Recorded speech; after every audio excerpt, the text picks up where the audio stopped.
অতিথি আসসালামু আলাইকুম।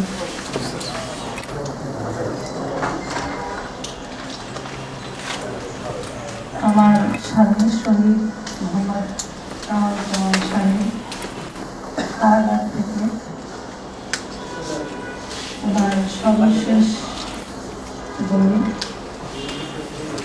হাসি সেল থেকে দেখা বাংলাদেশ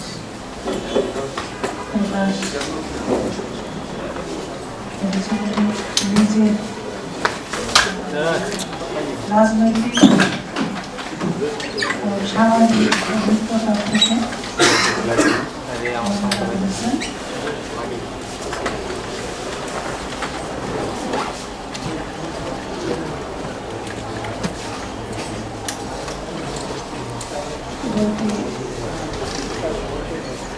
প্রকাশ করেছেন প্রকাশনা আমাদের পরিবার আরেকটা ওই ঘুরান ক্যামেরা ওই লোকের ওই পিছনের লোক কাট ইয়ে করেন ঘুরান ক্যামেরা এদিকে ঘুরান এদিকে ঘুরান হ্যাঁ হ্যাঁ হ্যাঁ ঠিক আছে হ্যাঁ ঠিক আছে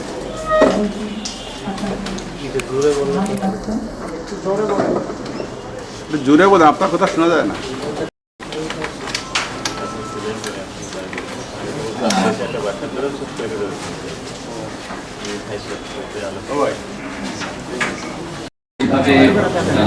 ব্যক্তিগতভাবে পার্সোনালি খোঁজ নিতে পরামর্শ দিতে বিভিন্ন জায়গায় আমাদের সাথে আলাপ আলোচনা করতে বাংলাদেশের একজন জাতীয় রাজনৈতিক ব্যক্তিত্ব তার জায়গা থেকে এটা খুব ইমপ্রেসিভ পার্সোনালিটি খুবই ইমপ্রেসিভ পার্সোনালিটি এটা আজকে আমার অনেকগুলো ব্যস্ততা কিন্তু আমি শুধু এই কৃতজ্ঞতাটুকু পোষণের জন্য আজকে এখানে আসছি যে তখন তো আমি ছোট ছিলাম বুঝি না আজকে যখন নিজের বয়স হয়েছে বড় ব্যক্তি তখন এটা খুব উপলব্ধি করি যে একটা মানুষের স্ট্যাচার যখন অনেক বড় হয় সেই জায়গা থেকে বিশ্ববিদ্যালয়ের একটা ছাত্রের সাথে উনি যখন কথা বলেন সেই কথা বলার মধ্যে যে দৃষ্টিভঙ্গি যেই নমনীয়তা যে ইন্টারেস্ট এটার যে কতখানি গুরুত্ব এটা আজকে আমি বুঝি দ্বিতীয়ত কামজনকারের একটা অসাধারণ জিনিস ছিল সেটি হলো যে কোনো বিষয় সম্পর্কে ওনার খুব স্বচ্ছ জ্ঞান ছিল উনি পলিটিক্যাল ফিলসফি খুব ভালো বুঝতেন এবং দলের অথবা ব্যক্তি স্বার্থের চাইতে দেশের এবং উম্মার স্বার্থ যে অধিক গুরুত্বপূর্ণ এটি আমি তার দর্শনের মধ্যে সবসময় দেখেছি আজকে বাংলাদেশের রাজনীতিতে যে ক্রাইসিস সেই ক্রাইসিসের একটা বড় কারণ হলো যে আমরা আমাদের জাতীয় ঐক্যমত কোথায় এটা আইডেন্টিফাই করতে পারি না যদি কখনো আইডেন্টিফাই করতেও পারি স্বার্থের কারণে সেই ঐক্যমতের জায়গায় আমাদের রাজনৈতিক অ্যাক্টিভিজম থাকে না কিন্তু আমি কামরুজ্জামান ভাইকে বহুবার এই কথা বলতে শুনেছি যে না না এই জায়গায় যাওয়া যাবে না এটা হয়তো একটু কনফ্লিক্টিং কিন্তু এখানে জাতীয় স্বার্থ ক্ষতিগ্রস্ত হবে বহুবার আমি ওনাকে অপিনিয়ন দিতে দেখেছি যে না ঠিক আছে এটা হয়তো কন্ট্রোভার্সিয়াল কিন্তু উম্মার জন্য এটা জরুরি কাজে এটা আমাদেরকে বলতে হবে বহুবার আমি ওনাকে দেখেছি এটা তো একটা পপুলিস্ট অপিনিয়ন এই জন্য বলছে না এই পপুলিস্ট অপিনিয়নে যাওয়া যাবে না কারণ এর মধ্যে আমাদের কালেকটিভ স্বার্থের হানি আছে আজকে রাজনীতিতে আমরা যদি ওনার এই আদর্শটুকু ফলো করতে পারি এই দেশের তরুণ প্রজন্ম যদি ওনার এই আদর্শটুকু ফলো করতে পারে তাহলে আগামী দিনে এই জুলাই গণ অভ্যুত্থানের মধ্য দিয়ে আমরা যে নতুন বাংলাদেশ পেয়েছি সেটিকে বিনির্মাণের জন্য আমাদের যে সফলতা সেটি ত্বরান্বিত হবে আমি আশা করবো যে এই বই ওনার জীবনের শেষ সময় খুব ক্রিটিক্যাল একটা মোমেন্ট থেকে লেখা তার সারা জীবনের উপলব্ধি বাংলাদেশের রাজনীতিকে দেখা বাংলাদেশের সংস্কৃতিকে দেখা উনি সাংবাদিক ছিলেন এই দেশের মিডিয়া এবং সংবাদ জগৎ নিয়ে ওনার যে উপলব্ধি এটিকে আমাদের তরুণ প্রজন্ম ধারণ করবে এবং আগামী দিনে তারা জাতি এবং উম্মার খেদমত করবে ইনশাআল্লাহ এই কামনা করে আমি আমার বক্তব্য শেষ করছি সবাইকে ধন্যবাদ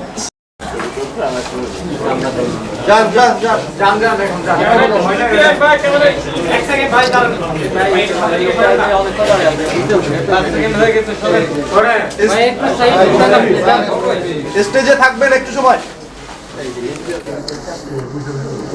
আর কেউ ঢুকেন না একটু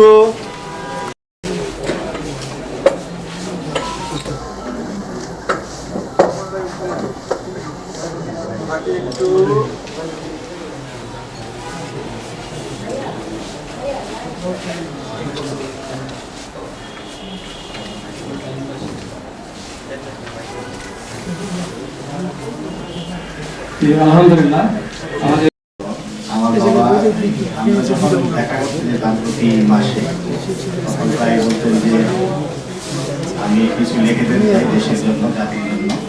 ওনার ভাষায় লিখেছেন, আপনারা পড়বেন, দেখবেন, আশা করি ভালো লাগবে। আর আমাদের জন্য দোয়া করবেন ইনশাআল্লাহ। আল্লাহ হাফেজ। কাশির সেল থেকে দেখা বাংলাদেশ বইয়ের বড় উন্মোচন অনুষ্ঠানে উপস্থিত সম্মানিত সভাপতি, প্রচ্ছদ প্রকাশনের সম্মানিত চেয়ারম্যান রাজিফুল হাসান বাকি ভাই, আমাদের মাঝে শহীদ পরিবারের সদস্য, বিশেষ করে শহীদের সহধর্মিনী, আমাদের সকলের শ্রদ্ধা গুরুনাহারান্তি উপস্থিত আছে। শহীদের সন্তানদের সবাই দেশে না থাকায় একজন সন্তান এসেছেন আমাদের মাঝে, হাসান ওয়াফি ভাই। উপস্থিত অন্যান্য অতিথিবৃন্দ এবং সাংবাদিকবৃন্দ, সুধীবৃন্দ, আসসালামু আলাইকুম ওয়া রাহমাতুল্লাহি ওয়া বারাকাতুহু। আমি অত্যন্ত আনন্দিত যে শহীদ মোহাম্মদ কামারুজ্জামান, যিনি বাংলাদেশে একাধারে একজন রাজনীতিবিদ, পেশার জায়গা থেকে সাংবাদিক, বুদ্ধিজীবী, কূটনৈতিক হিসেবে পরিচিত, এরকম একজন গুণী মানুষের যে লেখনীগুলো আমাদের জন্য প্রাপ্তি খুবই জরুরি ছিল, সেই ধারাটা বন্ধ হয়ে গেছে বলেই বাংলাদেশের মানুষ জানে। এতদিন পরে এসে তার শাহাদাতের প্রায় বলা যায় যে দশক পরে এসে আমরা একটি বই পেয়েছি, তা এটি আমাকে সত্যি আপ্লুত করেছে এবং আমি অত্যন্ত খুশি, আনন্দিত। আমি শুরুতেই আল্লাহ রাব্বুল আলামিনের দরবারে শুকরিয়া আদায় করছি যে এরকম একটি গুরুত্বপূর্ণ কর্ম আমরা পেয়েছি, আলহামদুলিল্লাহ। বিশ্বে ইতিহাস গ্রন্থের কোনো অভাব নেই, কিন্তু মানে কাঙ্ক্ষিত মান নিশ্চিত করেছে বা মান উত্তীর্ণ হয়েছে এরকম বই, ইতিহাস পাওয়া খুব কঠিন। আমি মনে করি বাংলাদেশে শহীদ কামারুজ্জামান আমাদের জন্য একটা হীরকখণ্ড রেখে গেছেন। তার পরিবারের সদস্যরা এই হীরকখণ্ডকে জাতির কাছে উন্মোচন করার জন্য যে উদ্যোগ নিয়েছেন এবং এক্ষেত্রে সহযোগিতা করেছে প্রচ্ছদ প্রকাশন, আমি এই উভয় পক্ষকে আমার হৃদয়ের গভীর থেকে শ্রদ্ধা জানাচ্ছি এবং ধন্যবাদ জানাচ্ছি যে এরকম একটি গুরুত্বপূর্ণ কাজে তারা হাত দিয়েছেন এবং সম্পন্ন করেছেন। জাতি নিঃসন্দেহে এখান থেকে উপকৃত হবে, কারণ সঠিক ইতিহাসের বড়ই প্রয়োজন। বিশেষ করে আজকে আমরা যে সময়ে আছি, এই সময়ে সঠিক ইতিহাসের খুব বেশি প্রয়োজন। এদেশের ইতিহাস একপেশে হয়েছে, বিগত 15 বছরে আমরা সেটার চিত্র দেখেছি। আমি মনে করি যে এই গ্রন্থ সেই বিগত 15 বছরের একটা চপেটাঘাত। আমরা আশা করব যে এই বইটি সকল পাঠক, সকল রাজনীতিবিদ, সকল লেখক সংগ্রহ করবেন, ইতিহাসবিদরা সংগ্রহ করবেন এবং আপামর জনতা সংগ্রহ করবেন ইনশাআল্লাহ। তবে কষ্টের একটি বিষয় আছে এই বইয়ে, সেটি হচ্ছে হঠাৎ করে শেষ হয়ে গেছে। দেখবেন যে উনি, আপনারা যারা বইটি এর মধ্যে পেয়েছেন বা যারা পড়েছেন, বইটি দেখলে আপনার কাছে খুব খারাপ লাগবে যে লিখে যে ধারাবাহিকতা, উনি হঠাৎ করে কিন্তু বইটি শেষ করেছেন। কেন শেষ করেছেন এটি কি আমরা সবাই জানি? এটি আমরা জানি, এটি একটি অজানা ইতিহাস। কিন্তু আমি মনে করি যে এটি মানুষের সামনে আসা উচিত। তিনি গোপনে গোপনে পরিবারের সদস্যদের কাছে এই পত্র মাধ্যমে যে লেখাগুলো পাঠিয়েছেন, এটা কেন হঠাৎ করে শেষ হয়ে গেল? নিঃসন্দেহে এটি নিয়ে ভাবতে হবে। আমরা জানি যে বিগত সরকার সবচেয়ে বড়, আমরা বিশ্বাস করি যে হত্যার বিচার এই বাংলাদেশের মানুষ একদিন পাবে। আমরা সেই প্রত্যাশা করি এবং বর্তমান যে সরকার রয়েছেন, যারা ক্ষমতায় রয়েছেন, তারা সেই পথটি সুগম করবেন বিচার পাওয়ার জন্য। তাদের সন্তানদের, তাদের পরিবারদের এবং তাদের স্বজনদের এবং তাদের রাজনৈতিক সহকর্মীদের একটি অধিকার, সেই অধিকারের পথকে তারা নিশ্চিত করবেন। আমরা এটি বিশ্বাস করি যে কোন মানুষকে হত্যা করে তার আদর্শকে হত্যা করা যায় না। যেহেতু কামারুজ্জামান ভাইয়ের জীবন থেকে আমরা সেই শিক্ষা নিতে পারি যে শহীদ কামারুজ্জামান এই প্রেস ক্লাবের সদস্য ছিলেন। এই প্রেস ক্লাব থেকে তার সদস্যপদ অন্যায়ভাবে বাতিল করা হয়েছিল। যারা বাতিল করেছিলেন তারা প্রেস ক্লাব থেকে পালিয়ে যেতে বাধ্য হয়েছেন, তাদের কোনো অস্তিত্ব প্রেস ক্লাবে নেই এখন। ইতিহাস এই সত্যের সাক্ষ্য দেয়। তো আমরা বিশ্বাস করি যে কামরুজ্জামান ভাই যে স্বপ্ন দেখতেন একটি সুন্দর, একটি বৈষম্যহীন বাংলাদেশ প্রতিষ্ঠার জন্য, একটি জুলুমহীন বাংলাদেশ প্রতিষ্ঠার জন্য, একটি গণতান্ত্রিক বাংলাদেশ প্রতিষ্ঠার জন্য, একটি আদর্শিক বাংলাদেশ প্রতিষ্ঠার যে স্বপ্ন দেখতেন, সেই স্বপ্ন এই বাংলাদেশে ইনশাআল্লাহ বাস্তবায়ন হবে। কারণ তিনি তার রাস্তা অনেক দূর পর্যন্ত দেখতেন এবং তার লেখার মধ্যে দিয়ে সেটাই প্রমাণিত হয়েছে। সুতরাং আসুন আমরা শহীদ কামরুজ্জামান ভাইয়ের সেই দেখানোর কথা শুনি, তার লেখাগুলো পড়ি এবং তার সেই আদর্শকে ধারণ করি। আসসালামু আলাইকুম ওয়া রাহমাতুল্লাহ। শহীদ কামরুজ্জামান ভাইয়ের লেখা ফাঁসির সেল থেকে দেখা বাংলাদেশ, এই বইয়ের আজকের এই মোড়ক উন্মোচন অনুষ্ঠানের ভাই সভাপতি, এই বইয়ের প্রকাশ যারা করেছেন সেই প্রকাশনা প্রতিষ্ঠানের চেয়ারম্যান রাজিবুল হাসান মুফতি, আমাদের মাঝে উপস্থিত আছেন শহীদ কামরুজ্জামান ভাইয়ের সহধর্মী, আমাদের শ্রদ্ধেয় মুফতি এবং ওনার সুযোগ্য সন্তান। উপস্থিত আছেন ঢাকা সাংবাদিক ইউনিয়নের সম্মানিত সভাপতি, বিশিষ্ট সাংবাদিক নেতা শহীদুল ইসলাম, এবং বিশেষ মেহমান হিসাবে উপস্থিত আছেন আমাদের আজকের শ্রদ্ধেয় রফিকুল নবী ভাই সহ সম্মানিত মেহমান বৃন্দ, সাংবাদিক বন্ধুরা, শহীদ কামরুজ্জামানের ভক্ত ভক্ত সহ সম্মানিত সুধীমণ্ডলী, আসসালামু আলাইকুম ওয়া রাহমাতুল্লাহি ওয়া বারাকাতুহু। আমি আল্লাহর শুকরিয়া আদায় করছি, শহীদ কামরুজ্জামান কারাগারে বসে উনি বাংলাদেশের যে ইতিহাস নতুন করে আমাদেরকে লিখে পাঠিয়েছেন, বাংলাদেশের ইতিহাস বিষয়ক বইগুলোর মধ্যে আরেকটি নতুন একটি সংকলন হিসাবে ফাঁসির সেল থেকে ঢাকা বাংলাদেশ, এই বইয়ের বড় উন্মোচনের অনুষ্ঠানে আমাদেরকে সমবেত হওয়ার তৌফিক দিয়েছেন, আলহামদুলিল্লাহ।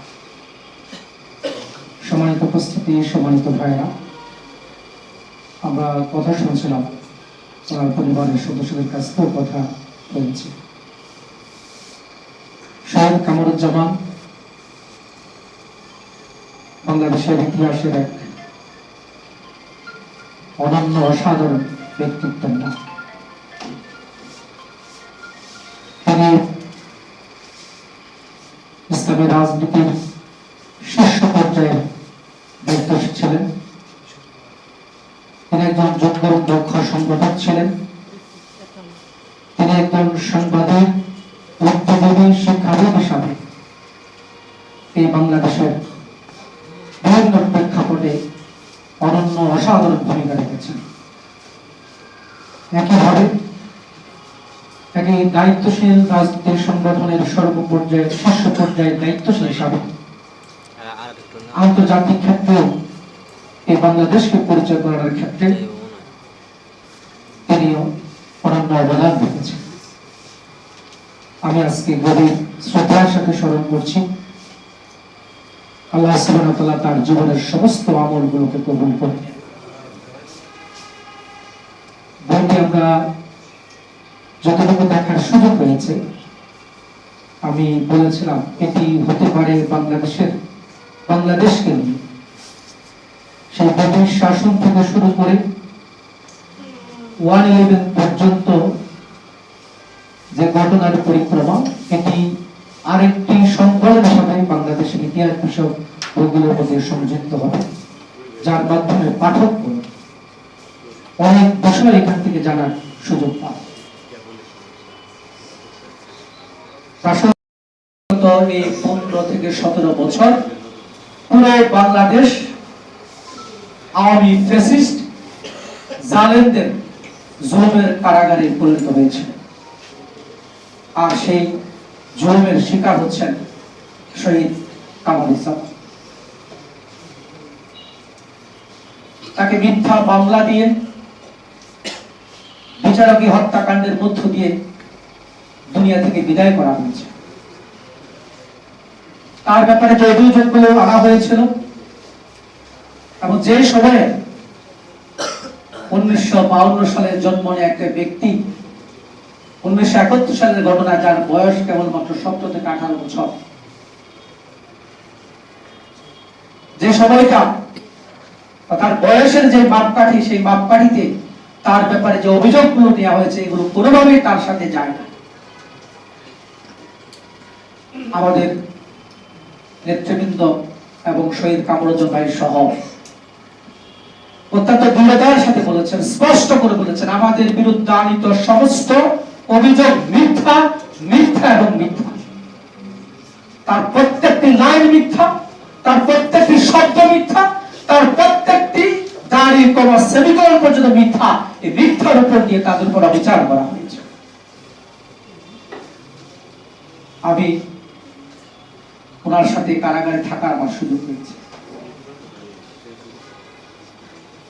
আমি যখন কারাগারে গিয়েছিলাম তখন অলরেডি তার ফাঁসির রায় হয়ে গিয়েছে। 2013 সালের সম্ভবত 9 মে এই ক্যাঙ্গারু কোর্টের মাধ্যমে তার ফাঁসির রায় দেওয়া হয়েছিল। তিনি ফাঁসির সেলে অবরুদ্ধ ছিলেন। আমি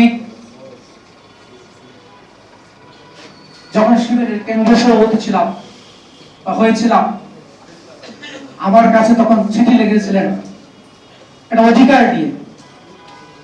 আমরা ওনাকে অভিভাবক হিসেবে দেখতাম, বড় ভাই হিসেবে দেখতাম। তিনি বলেছেন যে আমাদের দৃষ্টি শুধুমাত্র বাংলাদেশের মধ্যে সীমাবদ্ধ রাখলে চলবে না, আমাদেরকে উম্মার প্রয়োজন পূরণ করার সিদ্ধান্ত নিয়ে ভূমিকা পালন করতে হবে। অনেক বড় ভিশনারি একজন নেতা ছিলেন, অনেক বড় দূরদর্শী একজন নেতা ছিলেন।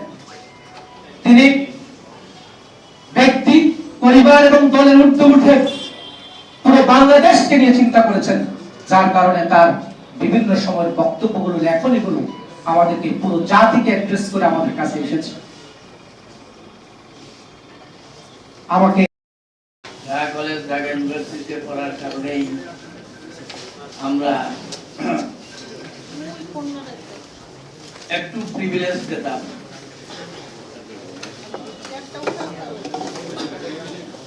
একবার ভাবি সহ থাকেন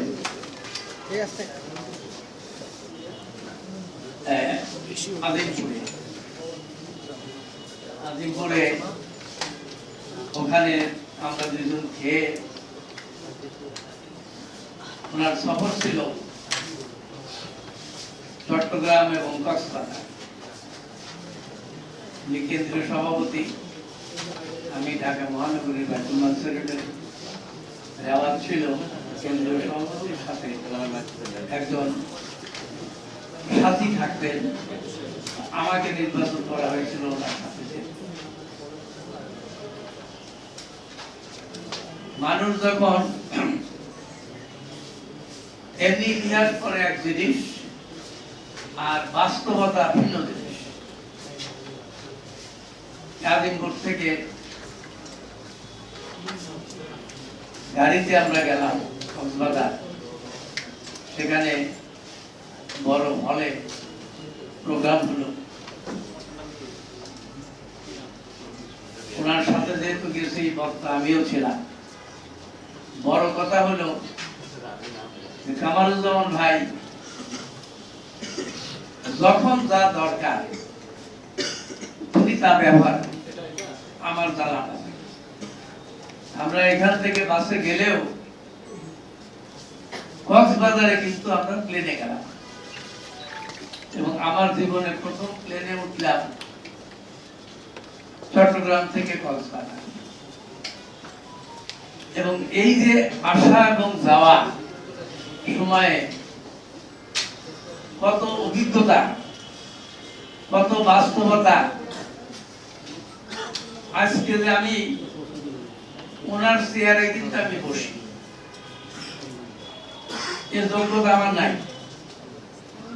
এতক্ষণ যে আলোচনা হইল, আরো যা হবে, কামরুজ্জামান ভাই যেমন ছাত্র নেতার থেকে জাতীয় নেতা, আবার সাংবাদিকতার দিক থেকেও এখানকার যেমন উনি সদস্য ছিলেন, আবার পত্রিকার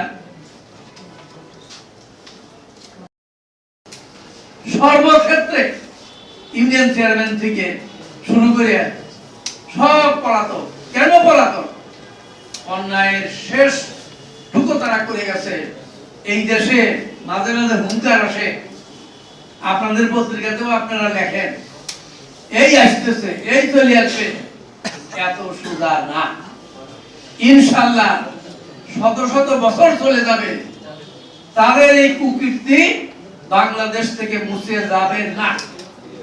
আর আমাদের যারা আগে শহীদ হয়েছে, এই যে আন্দোলনের সময় শহীদ হয়েছে, আমরা তাদের স্মরণ করতে চাই। আগামী দিনে জান্নাতে তাদের সাথে আমাদের দেখা হবে ইনশাআল্লাহ। আমরা যারা বেঁচে আছি, যারা শহীদ কামরুজ্জামান সাহেব সম্পর্কে আমাদের মেহমানদেরকে বলেছেন, আমি আর বেশি কিছু বলতে চাই না। আমরা ওনাকে দেখে একজন সংগঠক হিসাবে, একজন রাজনীতিবিদ হিসাবে এবং একজন রাজনৈতিক বিশ্লেষক হিসেবে উনি যে গ্রন্থটি লিখে গিয়েছেন, আমরা সেখানে দেখি 1857 সালে সিপাহী বিপ্লবের মাধ্যমে উনি লেখনীটা শুরু করেছেন এবং 2007 সালে এদেশে জরুরি অবস্থা যখন জারি হয়, ওই প্রেক্ষাপট সহ তিনি নিয়ে এসেছেন। বলা যায় তৎকালীন সময়ের ভারতীয় উপমহাদেশ এবং তৎপরবর্তী বাংলাদেশ 1857 থেকে 2007, অর্থাৎ প্রায় 150 বছরের এই ভারতীয় উপমহাদেশ এবং বাংলাদেশের রাজনৈতিক ইতিহাস প্রেক্ষাপট তিনি বিশ্লেষণ করেছেন। উনি কত বড় মাপের একজন বিশ্লেষক, লেখক। আমার মনে হয় যে গ্রন্থটির মধ্য দিয়েই এটি প্রস্ফুটিত হয়েছে। তো আমরা মনে করি যে এই বাংলাদেশে ওনার উপর যে জুলুম হয়েছে, এরকম জুলুম অল্প সংখ্যক মানুষের উপরে হয়েছে। এরকম একজন দেশপ্রেমিক বুদ্ধিজীবীকে একটি ক্যাঙ্গারু কোর্টের মাধ্যমে, যেটি সারা দেশবাসী নয়, শুধুমাত্র আন্তর্জাতিক পরিসরেও এই বিচার ব্যবস্থা ছিল প্রশ্নবিদ্ধ, এরকম একটি প্রশ্নবিদ্ধ বিচার ব্যবস্থার মাধ্যমে ওনাকে আমাদের কাছ থেকে নিয়ে যাওয়া হয়েছে, যার কারণে সমগ্র দেশ অনেক দিক বিবেচনায় বঞ্চিত হয়েছে। তো আমরা ওনার জন্য দোয়া করছি, আল্লাহ রাব্বুল আলামিন যেন ওনাকে শহীদ হিসেবে কবুল করুন, জান্নাতুল ফেরদাউসের নেতৃত্বে তিনি থাকতে পারেন, আমরা সেই দোয়া করছি। সর্বোপরি আমরা প্রোগ্রামের সমাপনী ভাবে করতে চাই। আমরা মনে করি আপনারা যেভাবে সদস্য